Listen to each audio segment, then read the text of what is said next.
Welcome to Turn the Page, page 6. I am the Reverend Dr. Frank Balgeman, physicist, minister, and your host through this podcast series where faith meets modern life here in Colorado Springs. Each episode explores Christology's connection to everything. We mostly tackle profound questions. Occasionally we shift gears to review a book or sample a new recipe. If you're interested in the intersection of ancient wisdom with modern science, with some enjoyable sidebars, join me as we turn the page. Today we're going to talk about M.C. Escher and one of his most famous paintings, Day and Night. It's a masterful optical illusion that captures Christianity's profound paradox.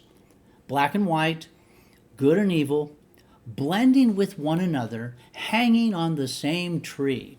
In this iconic painting, black birds seamlessly transform into white spaces as white birds transition into black spaces, creating a visual choreography that mirrors the mysterious relationship between Christ's sinlessness and our sinfulness, his death filled with life-giving salvation.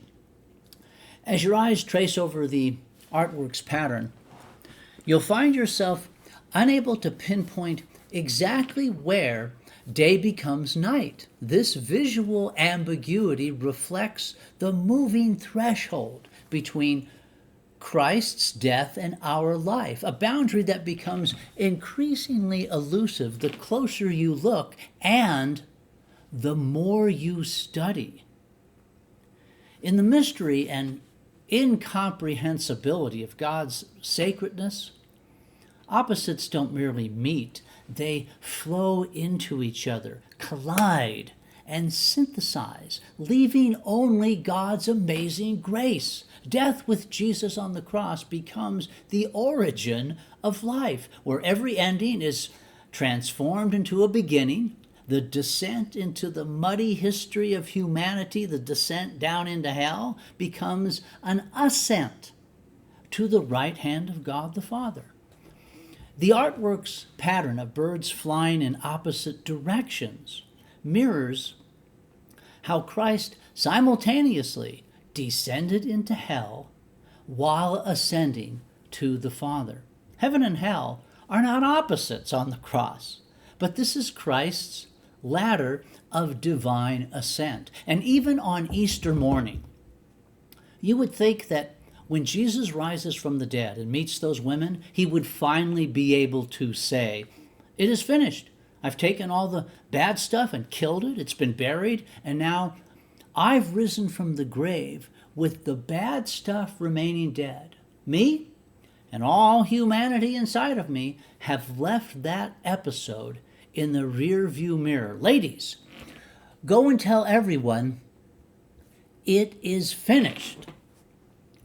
But as everyone knows, those words were not uttered after rising from the dead. Resurrection Sunday is not the moment of a new beginning, unless by that you mean the resurrection marks the reemergence and eternal enshrinement of the crucified life with God. You can even say the crucified life of God. Escher's masterpiece becomes more than just clever artistry. It becomes a window into Christianity's deep mystery of how death and resurrection are bound together, eternally entwined, the way in which good and evil are both parts of the original centerpiece of the Garden of Eden. These opposites don't just coexist, but they transform into each other in an endless cycle of rebirth and the recognition that God looks like Jesus of Nazareth hanging on a cross. In Escher's black and white birds, we find a visual metaphor for this timeless truth and a reminder that in the divine structure, the framework or ordering of the composite image of God, death and life, darkness and light, good and bad, heaven and hell are not opposites, but dynamic partners in the grand revelation of the crucified image of God. Take a look at Escher's work.